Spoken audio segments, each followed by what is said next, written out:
तो भाई once again स्वागत है एक और फ्रेश वीडियो में। हाल ही में जो इंडिया का स्क्वाड सामने आया इंग्लैंड में होने वाली टेस्ट सीरीज के लिए, भाई उसका मैंने बहुत अच्छे से एनालिसिस करा और यहाँ पर कुछ ऐसे पॉइंट्स हैं जब तुम्हें उनके बारे में पता चलेगा ना तो भाई तुम्हारा दिल चकनाचूर हो जाएगा। अगर तुम एक सच्चे इंडियन क्रिकेट फैन हो तो अब जो बातें मैं तुमको बताने वाला हूँ भाई तुमसे वो बातें सहन नहीं होगी।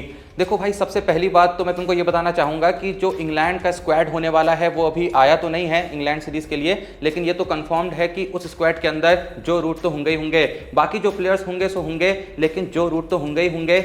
और इंग्लैंड के स्क्वाड के सामने हमारा जो स्क्वाड है वो कितना फीका पड़ने वाला है उसका सबूत तुमको सिर्फ इस बात से मिल सकता है कि भाई जो रूट की जो टेस्ट में सेंचुरीज हैं टोटल 36 हैं और जो हमारा पूरा स्क्वाड बनाया गया है इंग्लैंड सीरीज के लिए, अगर तुम उस स्क्वाड के सभी प्लेयरों की सेंचुरीज मिला लो ना तो टोटल 29 सेंचुरीज हैं। अकेले जो रूट की अकेले एक प्लेयर की 36 हैं और हमारे सभी प्लेयर्स की मिला के टोटल 29 सेंचुरीज हैं। अब समझ जाओ कि उस सीरीज में हमारा क्या हाल होने वाला है। मैं चाहता नहीं हूं कि बुरा हाल हो, मैं किसी को सबक सिखाने के लिए ये भी नहीं कह रहा हूं कि भाई इंडिया जो है 5-0 से टेस्ट सीरीज हार जाए। बहुत लोग ये भी बातें कर रहे हैं, लेकिन फिर भी अंदर ही अंदर एक अफसोस है, एक डर सता रहा है कि कुछ तो बहुत बुरा होने वाला है। इसके अलावा भाई सबसे बड़े दुख की बात तो ये रही जिसके बारे में मैंने पहले भी जिक्र करा था कि पता नहीं आखिर क्यों श्रेयस अय्यर को टेस्ट क्रिकेट में कंसीडर तक नहीं करा गया।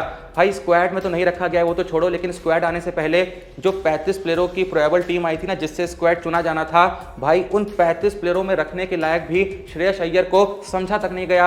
आखिर ऐसी पॉलिटिक्स अय्यर के साथ क्यों हो रही है मेरे को तो समझ में नहीं आ रहा है। भाई जब साई सुदर्शन को आपने आईपीएल की परफॉर्मेंस के बेसिस पे टीम में सेलेक्ट कर लिया, आपने करुण नायर को डोमेस्टिक क्रिकेट की परफॉर्मेंस के बेसिस पे टीम में सेलेक्ट कर लिया, और वो श्रेयस अय्यर जो इन दोनों ही जगह परफॉर्म कर रहा है वो भाई आईपीएल में भी परफॉर्म कर रहा है, डोमेस्टिक में परफॉर्म करके आया है, डोमेस्टिक में तो जहां भी खेला हर जगह परफॉर्म करके आया है। मैं यूं ही हवा में बात नहीं कर रहा हूं, तुमको नंबर्स बताता हूं। अगर हम रणजी ट्रॉफी की बात करें जो कि टेस्ट फॉर्मेट में ही खेली जाती है ना, कोई टी20 फॉर्मेट में तो खेली नहीं जाती है, तो रणजी ट्रॉफी में अय्यर ने इस साल 480 रन मारे थे 68.6 की एवरेज और 90.2 की स्ट्राइक रेट से। अब बंदा और क्या कर सकता है तुम ही बताओ। उसके अलावा सैयद मुश्ताक अली ट्रॉफी भी खेली थी, वहां इन्होंने 345 रन मारे थे लगभग 49 की एवरेज और 188 की स्ट्राइक रेट से। उसके अलावा विजय हजारे ट्रॉफी खेली थी, वहां 325 रन मारे थे, 325 की ही एवरेज थी और स्ट्राइक रेट 131 की थी। जो चैंपियंस ट्रॉफी भारत के लिए खेली वहां 243 रन थे, 48 की लगभग एवरेज थी।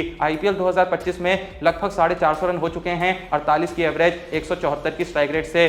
तो भाई बंदे ने पिछले 12 महीने के अंदर जहां भी खेला है, जो भी खेला है, हर जगह परफॉर्म करा है। जितनी भी ट्रॉफीज का वो हिस्सा रहा है सारी ट्रॉफीज जीती हैं। कितनी सारी ट्रॉफीज तो उसने अपनी कप्तानी के अंडर जीत रखी है, लेकिन उस बंदे को कंसीडर तक नहीं करा गया है भाई टेस्ट फॉर्मेट में। खासकर जिस वक्त पे आपके एक्सपीरियंस प्लेयर्स जा चुके हैं, उस बंदे के पास एक अच्छा खासा एक्सपीरियंस है इंटरनेशनल क्रिकेट का, डोमेस्टिक क्रिकेट का, लेकिन उसके बारे में सोचा नहीं गया। और भाई उससे भी बड़ी अफसोस की बात यह है कि गिल और अय्यर की जो टेस्ट करियर की एवरेज है ना लगभग बराबर है, लगभग बराबर है। इवन अय्यर की थोड़ी सी बेहतरी है, पर उसके बावजूद भी जो बंदा आपकी टीम का कप्तान है उससे बेहतर एवरेज जिस बंदे की है, जिसका फॉर्म अच्छा चल रहा है, जो डोमेस्टिक क्रिकेट में अच्छा कर रहा है, आपने उसको टेस्ट टीम में शामिल तक नहीं करा। अब ये पॉलिटिक्स नहीं है तो क्या है भाई, तुम ही मेरे को बता दो। और भाई देखो, सिर्फ इतनी बात सुन के तुम्हारा दिल टूट गया है ना, तो अब जो मैं तुमको भाई सच बताने वाला हूं, जिस सच का मैं खुलासा करने वाला हूं, वो सुन के तुमको दुख नहीं होगा, तुम्हें गुस्सा आएगा। पर वो देखने से पहले भाई मैं तुम्हारा दिल प्रफुल्लित करना चाहूंगा। प्रफुल्लित मतलब समझ रहे हो कि दिल बाग बाग हो उठेगा, दिल में फूल खिलने लगेंगे, एक अलग ही खुशबू महकने लगेगी तुम्हारे दिल में। ऐसा कैसे होगा? तुम्हें बस सिंपल सा काम करना है, डिस्क्रिप्शन में दिए हुए लिंक से हमारे Telegram channel cricket time with Joshi को ज्वाइन करना है, जहां पे क्रिकेट वर्ल्ड की हर बड़ी और इंपॉर्टेंट अपडेट सबसे पहले तुम तक पहुंचाई जाती है। और सेम टाइम पे वहां पर हम आईपीएल 2025 के हर मैच में 10 क्रिक के साथ मिलके बहुत ही भाई सिंपल प्रेडिक्शंस डालते हैं, जिनका इस्तेमाल करके आप इतना पैसा कमा सकते हैं कि आपका दिमाग सोच भी नहीं सकता है। बहुत ही सिंपल सी अपडेट्स होती हैं। अब देखो, जब से आईपीएल 2025 रिज्यूम हुई है, मोस्ट ऑफ द मैचेस ऐसे हुए हैं कि बहुत जल्दी तुमको आइडिया लग जाता है कि इस मैच को कौन जीतने वाला है। अभी हाल ही में मुंबई और डीसी का मैच हुआ था, आइडिया लग गया था कि इस मैच को मुंबई जीतेगी। उससे पहले सीएसके राजस्थान का हुआ था, आइडिया लग गया था कि इस मैच को सीएसके हारने वाली है। तो बस भाई तुम्हें थोड़ी देर पहले बस ये बता देना होता है कि इस मैच को ये टीम जीतेगी, या फिर ये प्लेयर इतने रन मारेगा, ये जो बॉलर है इतने विकेट ले सकता है। तो बस भाई इतनी ही सिंपल सी प्रेडिक्शन तुम 10 क्रिक पे जाके करते हो, पूरी मदद हमारी तरफ से मिलती है। चलते हुए मैच में वहां पे हम लिख देते हैं कि भाई देखो ये प्रेडिक्शन कर सकते हो, यहां पर आसानी से पैसा बन जाएगा।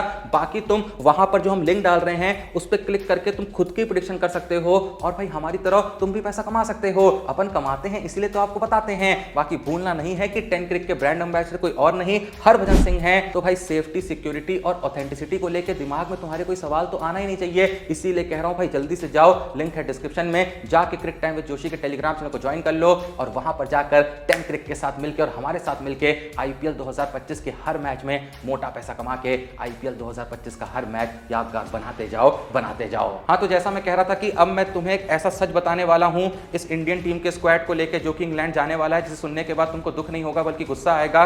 गुस्सा इसलिए आएगा क्योंकि भाई हम इंग्लैंड में खेलने जा रहे हैं। तो अगर हम अपने जो कप्तान है शुभमन गिल, उनके नंबर्स देखें इंग्लैंड में, तो भाई 6 इनिंग में मात्र 88 रन शुभमन गिल ने इंग्लैंड में बनाए हैं। एवरेज रही है 14.7 की। मतलब भाई जिस देश में हमारा कप्तान अभी खेलने जाने वाला है उसकी उस देश में जो बैटिंग एवरेज है 14 की है, 14 की। भाई इंग्लैंड वाले भी सोच रहे होंगे कि आखिर किस बेसिस पे इसको कप्तान चुना गया है। मुझे गिल से कोई दिक्कत नहीं है, कमाल के प्लेयर हैं, लेकिन भाई कुछ तो देखा जाता होगा ना। जब भी कोहली को बनाया गया था कप्तान टेस्ट का, या रोहित को बनाया गया था, या किसी वक्त पे धोनी को बनाया गया था, कुछ ना कुछ इन्होंने प्रूव करके रखा था ना कप्तानी के मामले में, बैटिंग के मामले में, तभी इनको इतनी बड़ी अपॉर्चुनिटी दी गई थी ना। तो गिल ने आखिर टेस्ट में ऐसा करा क्या है, क्या उखाड़ा है जिस बेसिस पे इस बंदे को कप्तान बना दिया गया। एक बंदे को जो भाई हर जगह अपने आप को प्रूव करके आ रहा है, डोमेस्टिक क्रिकेट में प्रूव करके आ रहा है, इंटरनेशनल क्रिकेट में प्रूव करके आ रहा है, आईपीएल में प्रूव करके आ रहा है, हर जगह अपना फॉर्म दिखा के आ रहा है, उसको आप कंसिडर नहीं करते हो।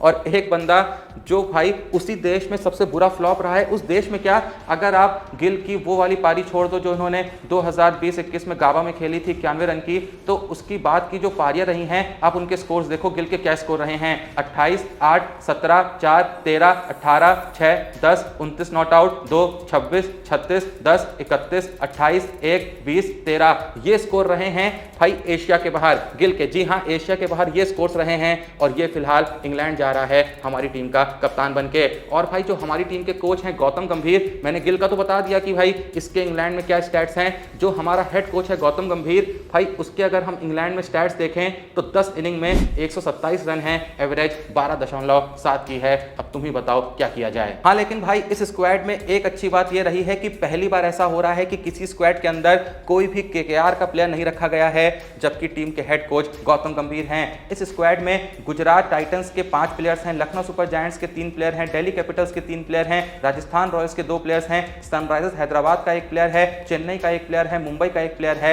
और पंजाब किंग्स का 1 प्लेयर है। खैर, अब केकेआर का कोटा गौती भाई आखिर क्यों ही लगाते, क्योंकि फिलहाल तो उनका केकेआर से भी कोई लेना देना नहीं है।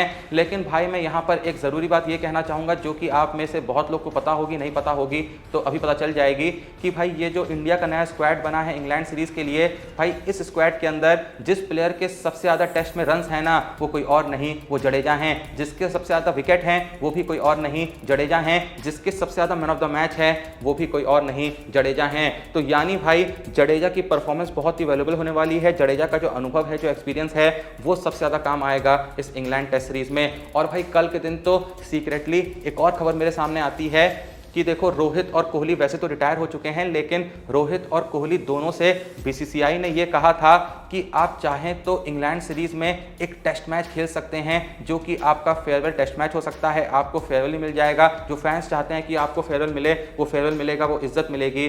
लेकिन भाई रोहित और कोहली दोनों ने ही बीसीसीआई के इस ऑफर को पूरे तरीके से रिजेक्ट कर दिया, जो कि करना भी चाहिए था। आप लोग का इस बारे में क्या सोचना है, और आपको भी लगता है कि भाई अय्यर को मौका देना चाहिए था? कुछ ज्यादा ही यहां पर अय्यर को इग्नोर करा जा रहा है। भाई आप 35 जो प्रोबेबल प्लेयरों का स्क्वाड आया था ना, जो प्रोबेबल टीम आई थी जिसमें से ये 15, 16, 17, 18 प्लेयर चुने गए हैं, भाई उन 35 प्लेयरों में भी क्या अय्यर होना डिजर्व नहीं करते थे? क्या ऐसे मौके पे भी इस फॉर्म के बावजूद भी अय्यर के बारे में सोचना नहीं चाहिए था? आपका क्या सोचना है, क्या मानना है, जल्दी से कमेंट सेक्शन में बता दीजिए। और अगर मैं आपसे पूछूं कि आपके हाथ में होता ये डिसीजन लेना कि रोहित चलो रिटायर हो गए हैं, आप चुन सकते हैं अगला कप्तान टेस्ट का, तो आखिर आप किसको टेस्ट का नया कप्तान बनाते? इस बात का जवाब भी हर कोई कमेंट सेक्शन में मेरे को बता देना। बाकी याद से क्या, डिस्क्रिप्शन में दिए हुए लिंक से कह रहा हूं ना भाई, क्रिक टाइम विद जोशी के टेलीग्राम चैनल को ज्वाइन कर लो भाई। 10 क्लिक की बहुत ही सिंपल हम 3-4 प्रेडिक्शन वहां पे डालते हैं, आप उन्हीं को करके देखिए, जो पैसा बनेगा ना मजा आ जाएगा। और भाई जब तुम एक बार वहां पर दिए गए लिंक पे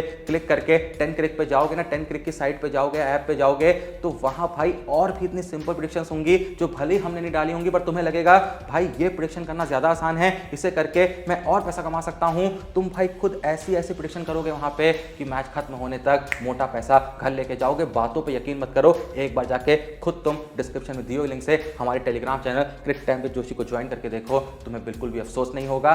बाकी वीडियो को लाइक करो, चैनल को सब्सक्राइब करो, मिलते हैं नेक्स्ट वीडियो में, तब तक के लिए जय हिंद, धन्यवाद।